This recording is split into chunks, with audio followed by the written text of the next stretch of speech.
What up guys, it's Sheepai, back with another video. This time we're talking about Yubel, which is the deck I played at the Berlin Regional this Sunday, which is also Banlist Day, so we're recording right after. And this deck is still completely legal, nothing changes, and I will show you what I've played. Yubel is relatively standard, but there are some minor things you can change. So let's get right into the deck profile, and I went 6-2, which is sadly not top 8 in 260 players because there was a lot of X11s, but still good enough. And I'm gonna show you what I've played. So get right into the deck. And we've played at first best field center, best DB grinder token, best Pokemon, best token. So getting into the main deck, we're playing triple beckoning beast, double opening of the spirit gates. So with these cards you can change some things, like I really want to play 3 opening of the spirit gates, but the thing is, like with detonator I decided to not play 3 because I felt like it was too vulnerable. But against like every other deck you want to play 3, and if you're playing 3 then you also have to play Almirage in the extra deck, which I will get to, but for now it's just 2 and I feel like this was totally fine. But you can bump it up to 3, maybe cut one of it, and then you're also good to go. But as mentioned, for Raizo, you just want to like not open this card at all. Then we're playing Triple Lotus, which is the card I'm hating the most. If you're asking me, I would advise to play only 1 Lotus, because this is like a really bad normal summon, because it will always get hit, especially if you like open Throne, then you can even get impulsed on it. And it's only at 3 because of Detonator. Like, you want to play into Detonator, and this is like the only normal summon you can do into Detonator, so yeah, you can play it. But for example, at Euros I played this card at 2, and I was even playing it at 1 because I just needed more sighting patterns. So yeah, probably one of. But this card is cool, and also Lotus and Lotus, so nice one. Best card in the deck by far. Sadly, I do not have QCRs of it right now, but I will get some. So you could even play set rotation to get it to play 1 Gravesurf and 1 Fenrir without any search targets, because your opponent doesn't know you're not playing any search targets. So you can play 5 copies of it. But in general, good card. Sadly, Gravesurf and Fenrir are not good enough into Razio. But what I would recommend to try out is 1 Gravesurf, triple Fenrir, and 1 Scareclaw Kashtira, which is like a soft garnet, but you also have the set rotation. And then maybe it's better into Razio, but seeing how the format develops, I expect a lot more malice. So even then you can just justify the 1 Fenrir without any search targets. So yeah, just you want to see Nightmare Throne as much as possible. And getting into the Fiendsmith engine, which is 2 Engraver, 1 Lurry, 1 Tracked, 1 Sanct. I was thinking about playing 2 Tracked, but the thing is, like, everybody's playing Troll and Lockbird. I believe like almost nobody is playing Nip because they are playing Troll and Lockbird. Like, you need the Troll, and I feel like Nip and Troll clashes. So I've been nipped like 2 times, but didn't matter in the grand scheme of things. But I wanted to play the Sanct for Troll and Lockbird, because if I open like, for example, I don't know, Nightmare Throne and Engraver, I can start with Engraver for Sanct. If I get Troll, I still have like a lot of plays, because Nightmare Throne works under Troll and Sanct also works under Troll. And the fact that you misaligned Fiend doesn't really matter too much. Like, it comes up in some scenarios, but if you're playing optimally, it doesn't really matter, because you're not a Fiendsmith control deck, you're a combo deck. So the one light Fiend for follow-up doesn't really matter all too much. But in general, with the ban of Trello, maybe also you can consider playing the track. But as long as people are playing Droll, you need the Sanct. And getting into the rest of the Yubel engine, we're playing 2 Squirmers, which I believe is correct. A lot of people are playing only 1 Squirmer. I would love to play 3, like I did at Euros. Personally, that's possible, because we can cut on engine and on non-engine, which is like, it seems bad to cut on non-engine, but in general, like, you can break boards, and Mermaid has gotten weaker, so you don't even need hand traps for them. So you can experiment with 3, but you need at least 2 of them to at least have a better follow-up if you get stopped, like at those rare scenarios where you don't FTK your opponent, and also where you open the Skirmer, it's nice to add the second one because then you can play around board breakers. If you're really smart with the deck, you can end on one in hand to play around board breakers by triggering your Yama in the opponent's turn with the effect of Skirmer to special summon him and pop him, and then you can bring back the Soul of Rage with the Yama. Like, because if you have the Soul of Rage on field, then your opponent can just evenly it away or triplet it away, so you don't have to revive it after the escape. And we're playing Yubel monsters and Nightmare Pain. Nothing special, just if you're playing Terror Incarnate, what are you doing? Like, honestly, I know people are playing it. Not even a single person in my whole life could have not even a single person in my life told me why it's necessary. Like, they tell me for the combos, what combos? Like, are we talking one-cut combos, which are not necessary? Like, you're not playing one-cut combos.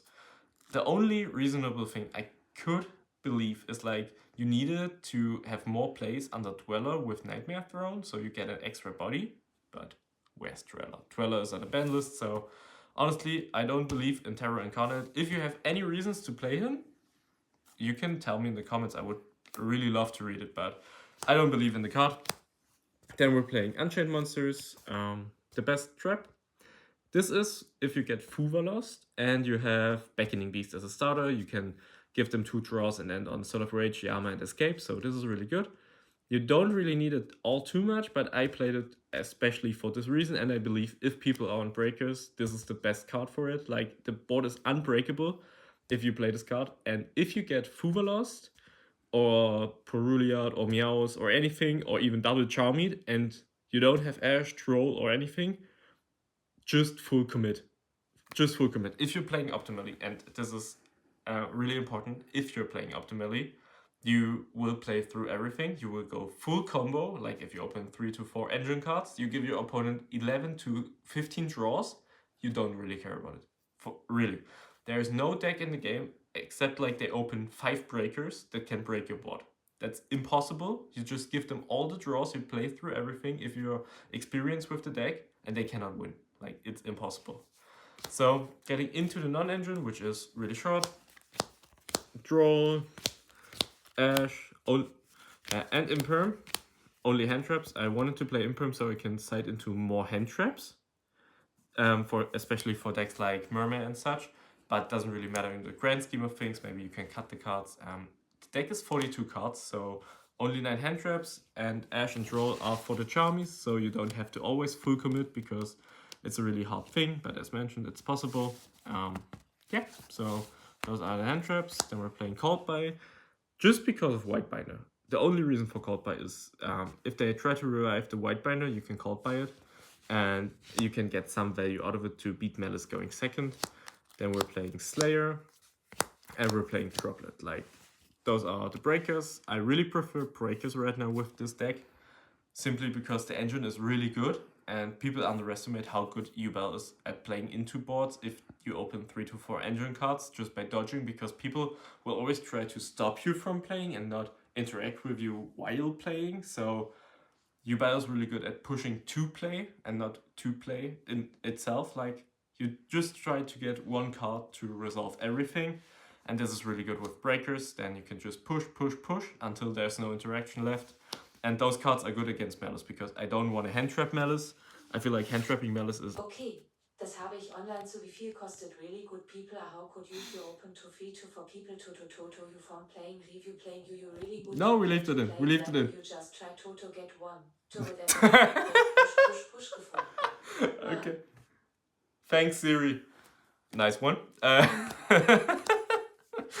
Yeah.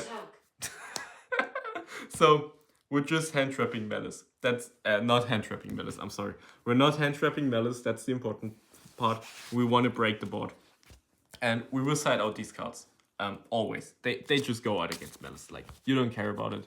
You just want to play into the board because that's possible if you have the right combination of engines. So getting into the extra deck, we're playing Phantom of Yubel, the most beautiful quarter century rare ever. Like, most beautiful card. We're playing a Fiendsmith engine, which is just the general stuff. Necrocrypt, Caesar, and we're playing Aerial Eater. I know how good this card is, but I haven't been playing Yubel in a long time because of Locust. Like, I don't want to FTK people on Locust. I feel like that's not fun. Even though I really enjoy the deck and I love playing it, and I really had a lot of joy playing it again. And I forgot how broken this card is. This card is criminally insane. This wins so many games. It makes possible to grind with the Unchained cards, and yeah, I love this card. Like, I really forgot how powerful it is, and it's almost the reason why the deck is so good at playing going second. So, Unchained cards, man, I need the second Yama after Shavara is back at 2, so maybe I will get a second quarter.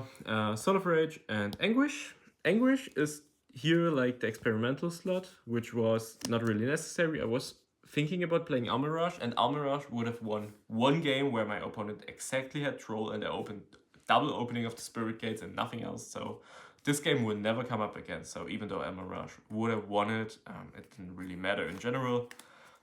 Even though Almirage is better for perfect play scenarios, but Anguish allows you to beat your opponent in scenarios going second where they do not play optimally. And since we're not all playing Yu-Gi-Oh! Optimally, nobody does. This card is really good at breaking bots, and with this, I feel like it's kind of necessary. I really enjoyed it. It came up like thrice to beat games I wouldn't have won otherwise. And then we have Muckcracker and SP, and for Rutras, like in general, like the most generic cards, and they are really good for Soul of Rage. So that concludes the extra deck, and for the side deck, nothing too special. We're just playing triple Lancia, triple Phantasme.